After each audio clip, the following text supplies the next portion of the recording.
यह कहानी है एक सन्यासी की। सन्यासी वह होता है जो अपना सब कुछ त्याग कर सिर्फ एक चीज को अपना लक्ष्य बना लेता है। कोई भी व्यक्ति सन्यासी बेवजह नहीं बनता। सन्यासी बनने के पीछे एक बहुत बड़ी वजह होती है। उस व्यक्ति के सन्यासी बनने के पीछे भी एक बहुत बड़ी वजह थी। सन्यासी बनने से पहले उस व्यक्ति के मन ने उस व्यक्ति से बहुत से गलत कार्य करवाए थे, बहुत से पाप करवाए थे। उस व्यक्ति का मन उसका मालिक बन चुका था और वह अपने मन का गुलाम। जीवन के हर सुख, आराम और ऐश्वर्य प्राप्ति के बाद भी उस व्यक्ति के मन में अथाह पीड़ा थी और यही मानसिक पीड़ा उसे सन्यासी बना देती है।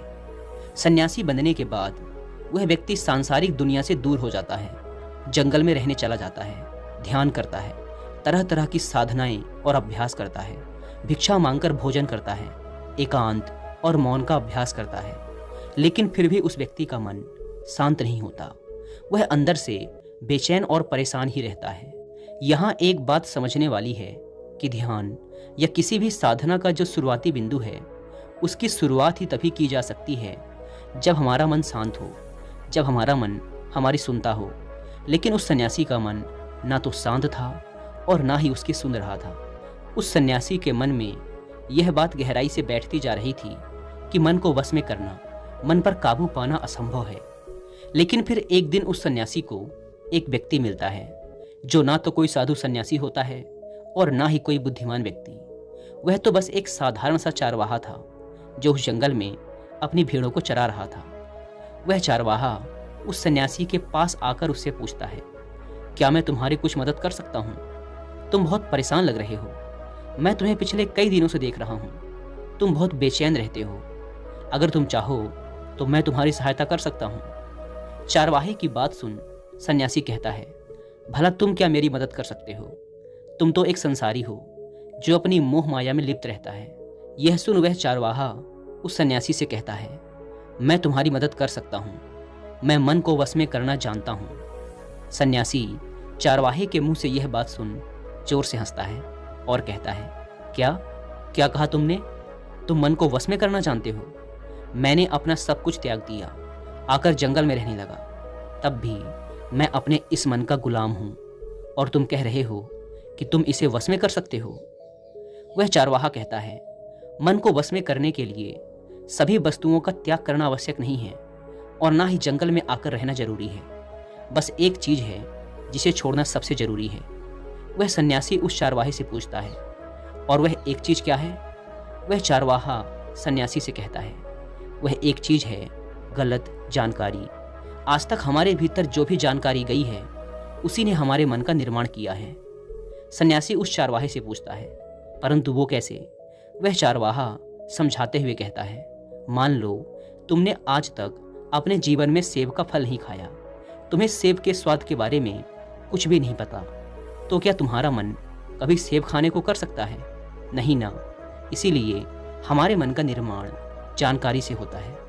वह सन्यासी उस चारवाहे की बात से प्रभावित हो जाता है और उससे कहता है, क्या आप इस बारे में मुझे और विस्तार से समझा सकते हैं? वह चारवाहा उस सन्यासी से कहता है, अगर तुम अपने मन को वश में करना चाहते हो तो अब मेरी बातों को ध्यान से सुनना। तुम अपने मन को वश में केवल तभी कर सकते हो जब तुम अपने मन की जड़ों को देख पाओगे। मन का निर्माण जानकारी से होता है और हमारे शरीर में जानकारी के 5 प्रवेश द्वार होते हैं। पहला, आँख। हम अपनी आँखों से जो कुछ भी देखते हैं, अच्छा या बुरा, वो सब हमारे मन की याददाश्त में इकट्ठा होता रहता है। दूसरा, कान। हमारे कान जो कुछ भी सुनते हैं वह भी हमारे मन में बीज के रूप में बो दिया जाता है। तीसरा, जीभ। जिस भी चीज़ का स्वाद हम एक बार ले लेते हैं वह हमारे मन की याददाश्त में अंकित हो जाता है। चौथा है नाक। जो भी हम एक बार सूंघ लेते हैं, खुशबू या बदबू, वो सभी हमारे मन में दर्ज हो जाती हैं। और पांचवा है त्वचा। जिस भी चीज़ को हम एक बार छू लेते हैं, स्पर्श कर लेते हैं, उसकी याददाश्त हमारे मन में कहीं ना कहीं अंकित हो जाती है। इन 5 शारीरिक दरवाज़ों से जो भी जानकारी हमारे अंदर जाती है वह जानकारी बीजों के रूप में जमा हो जाती है और धीरे धीरे वृक्ष बनती है। हमारा मन मिट्टी की तरह है जिसमें बीज बोए जाते हैं और हमारी बुद्धि बीज बोने वाले किसान की तरह है। अगर हमारी बुद्धि गलत जानकारी के बीजों को सही जानकारी के बीज समझकर बो देगी, तो जब भविष्य में वह बीज वृक्ष बनेगा तो वह खराब फल ही देगा। तुम्हारा मन तुम्हारे वश में इसीलिए नहीं है क्योंकि तुमने पहले से ही अपने मन में बहुत सारे गलत बीज बो रखे हैं और अब वो बीज बड़े वृक्ष बन चुके हैं। वह सन्यासी उस चारवाहे से पूछता है, तो अब मुझे क्या करना चाहिए, क्योंकि अब तक तो मैं बहुत सारे गलत बीज बो चुका हूँ और जो बोए जा चुके हैं उन्हें वापस निकाल नहीं सकता। वह चारवाहा उस सन्यासी से कहता है, अब तक तुम अनजाने में गलत बीज बो रहे थे, लेकिन अब जानबूझकर सही बीज बोना आरंभ कर दो। भीतर अगर हजारों बीज गलत हैं तो क्या हुआ, अब से लाखों सही बीज बोने के लिए तैयार हो जाओ। तुम्हें बस पूरे दिन इस बात पर ध्यान देना है कि इन पांचों द्वारों से तुम्हारे भीतर क्या जानकारी जा रही है और जो जानकारी जा रही है वो सही भी है या नहीं। वह सन्यासी पूछता है, यह कब तक करना होगा। वह चारवाहा कहता है, पूरी जिंदगी भर। जिस प्रकार तुम हर दिन अपने पेट को अच्छा भोजन देते हो, उसी प्रकार तुम्हें हर दिन अपने दिमाग को भी अच्छा भोजन देना है, यानी सही जानकारी और सही विचार। जीवन में हर दिन हर पल तुम्हें सिर्फ दो विकल्प मिलेंगे, जिसमें से एक विकल्प तुम्हारे लिए सही होगा और दूसरा गलत, लेकिन तुम्हें हर बार सही विकल्प का ही चुनाव करना है। हमेशा याद रखना, सही विकल्प का चुनाव करते समय तुम्हारे भीतर पीड़ा पैदा हो सकती है, लेकिन वह पीड़ा सिर्फ कुछ समय ही रहेगी। इसीलिए चाहे तुम्हारे अंदर कितनी ही पीड़ा क्यों ना हो, तुम्हें हर बार सही का ही चुनाव करना है। जितनी बार तुम सही चुनोगे उतनी बार तुम अपने अंदर एक सही बीज बोओगे, और जिस दिन तुम्हारे अंदर के सही बीजों की संख्या गलत बीजों की संख्या से अधिक हो जाएगी, उस दिन तुम्हारा मन तुम्हारे बस में होगा।